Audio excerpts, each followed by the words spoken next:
Hi, this is Professor CC19, and today I'm going to be recapping our progress and accomplishments in World 3 of Candy Crush Saga, along with a brief introduction to what's in store for us in World 4.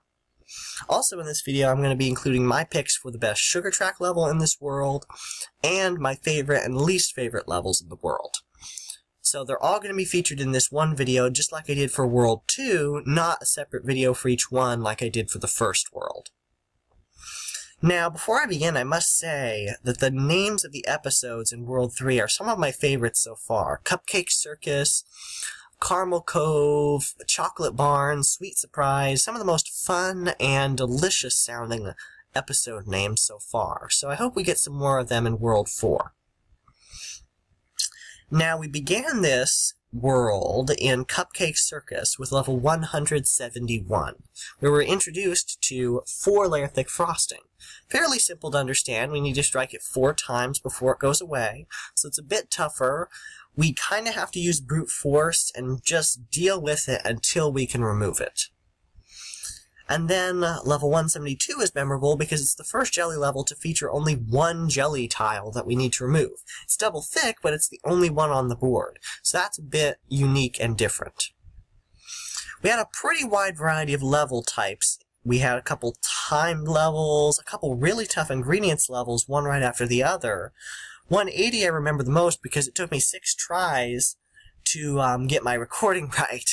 So, yeah, that one took me a bit of time. Level 182, I just think that the best way to beat it is just to use a color bomb booster and move on. You can beat the level in pretty much one move with the use of a color bomb, whereas it's really tough if you don't use a color bomb, because it's impossible to create one manually because it's a quadrant board. So, that's where I say booster up. That's why I have them. You can move on to the next level very quickly with that there. Level 183 I remember also because I recorded it with player CC21. And I know we haven't seen her very much lately. I'm trying to arrange a day that we can get together, record a few more levels together. I really do enjoy recording with her. She's not available very often, but hopefully we will see her sometime soon. I can't guarantee or exactly tell you when, but hopefully sometime in the near future we can see her helping me with some of these levels. And then we finished off with level 185, which is a 4-color board and just a really fun and high-scoring level. Alright, now we move up to Caramel Cove, another delicious name, and level 186 introduced us to Marmalade, which is a pinkish covering over special candies, or just normal candies, that is easy to remove by simply making a move next to it, or striking it with a special. Even in a nearby column, it'll still go away. And then we have access to use that special.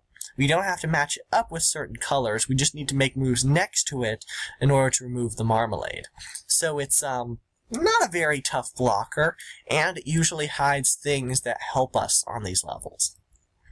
Caramel Cove had a couple really tough levels, all of them being jelly levels, 191, 197, and 199. 197 I think is one of the toughest of them, because it's one of those levels where you can have momentum, but as soon as it stops, it usually takes a while before you can get it going again. And sometimes there's really nothing you can do about it. So, that's another level where I recommend bringing in boosters, because with a level with a nature like that, there's a block, some sort of a block in that level, a point you can reach, but no further. That's where you use boosters. Then level 200 is a big milestone, pretty easy and fun level, but yeah, when I started recording, 200 seemed far away, and now it's already passed, so hopefully there's going to be a lot more levels to come. 300, 400, maybe even 1,000. I know there's over 3,000 levels in the game. I'm just trying to take them one at a time right now, though. So then we moved up to Sweet Surprise. It's really the celebration of the 200th level of Candy Crush Saga. It started out with a tough level 201, a very big and long level. Can be fun, but it is pretty tricky. Level 202 was really fun because we had to collect 25 color bombs, more than any so far. And 203 was well, not really a fun level, but I made it fun because I had a bit of a blooper in recording. Feel free to go back and watch that recording, that video, my walkthrough for level 203 if you haven't seen it yet. Because I was just cracking up while making it. It didn't exactly go as planned. I kept the recording because I beat the level and it was just really funny. That's one of those things I just want to do to kind of lighten the mood. Don't want to always be serious with these levels. I mean, it's a game, but really I'm here teaching you how to beat these levels. That's just one of those fun moments where, yeah, just go off, have fun, do what you want. And really it was. Level 208 was pretty tough, but I finally got a good strategy for it. I used to really struggle with it, but it seems that using color bombs to concentrate the colors is really the way to go there. Level 210 I recorded on both the old and the new platforms because the licorice swirls behave differently on the new platform, making it about twice as hard, but that's why you use your mini games and take advantage of the fact that you can enter and exit as long as you haven't made a move without losing lives on the new platform. So they make some things harder, but they give you other advantages and exploits, which you can call them. Level 211 only has 17 seconds in this timed level, but you have a lot of extra time candies already on the board, and you can just keep using them to keep refueling your time clock and see how long you can play. Then level 215 took me a long time to record. It's a very complex level. Pretty fun, but pretty tough also. Then we moved on up to Crunchy Castle. This level, well, this episode introduced us to licorice twirl dispensers. And pretty straightforward. They dispense licorice from a set space on the board unless you remove other licorice on that turn. It's kind of like chocolate. Every turn that you remove a licorice, no new licorice will spawn. But every turn you don't, new licorice will be dispensed.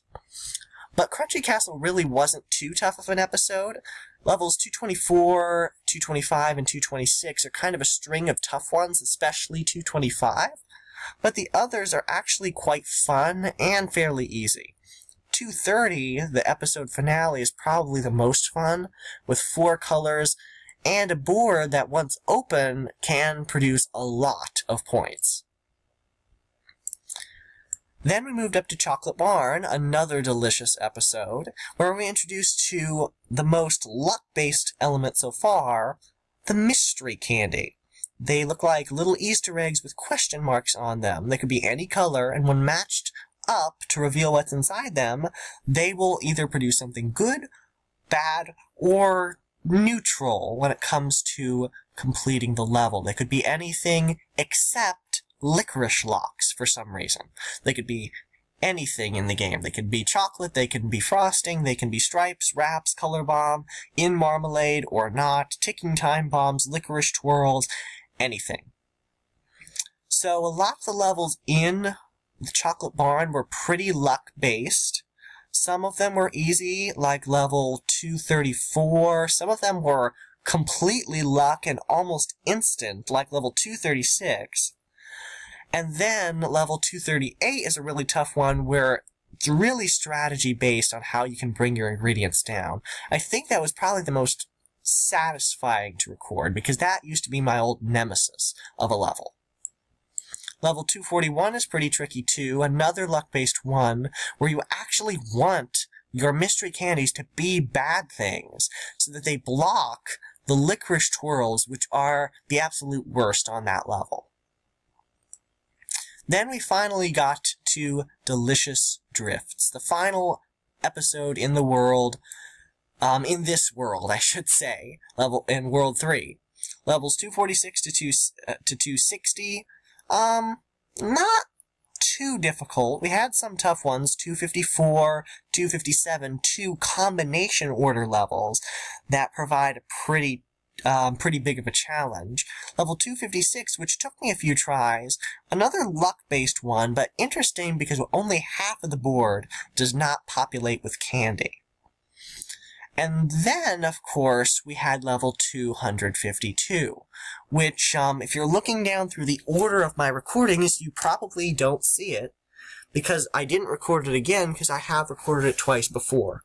It's, the classic play on forever level. The time level where once the board is open, you can keep generating extra time until, well, until you want to stop. You can play until you want to stop. That's why that level is so fun. Alright, so those are the levels, some of the memorable moments in this world. We just finished at level 260. Now, I have about 5 minutes left. I'm going to briefly discuss the remaining things that I need to talk about. The first of them being, what is the best sugar track level in this world? And I'm going to recommend 2 levels.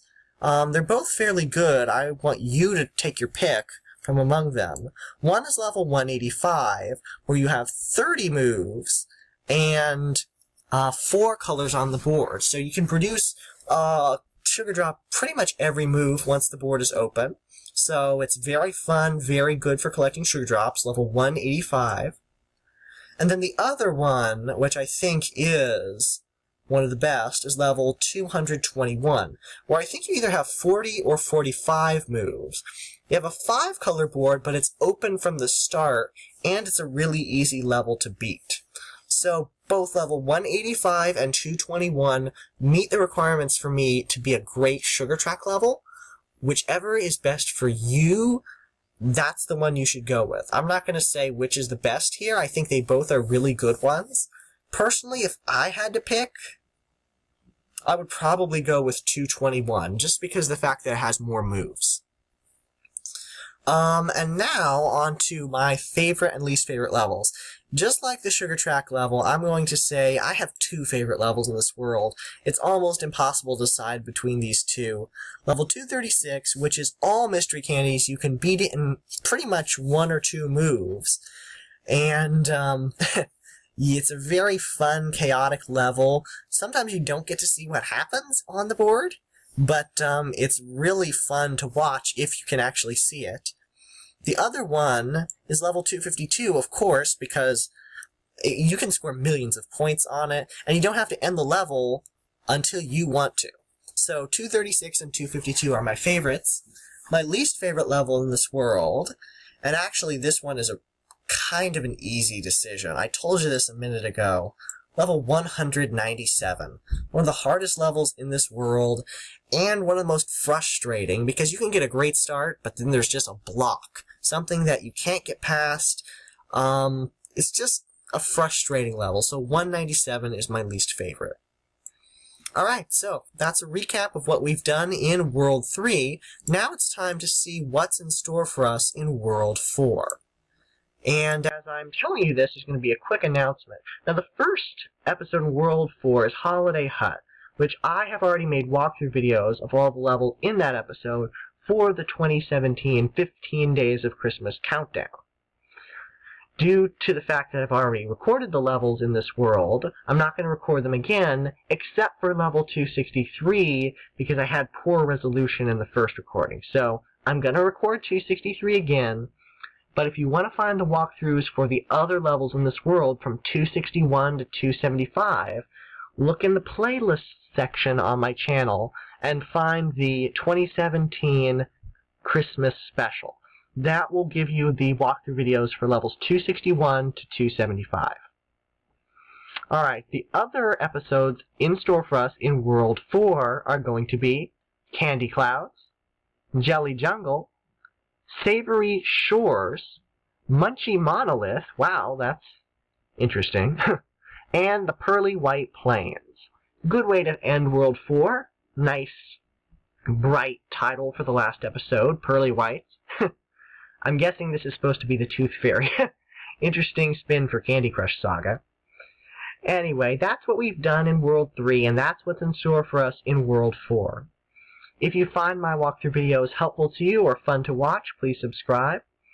And as always, thanks for watching this video and any of the other ones I make. I make them to help you, so enjoy them, and I hope they really do help. I enjoy making them. I hope you enjoy watching them. Thanks for watching.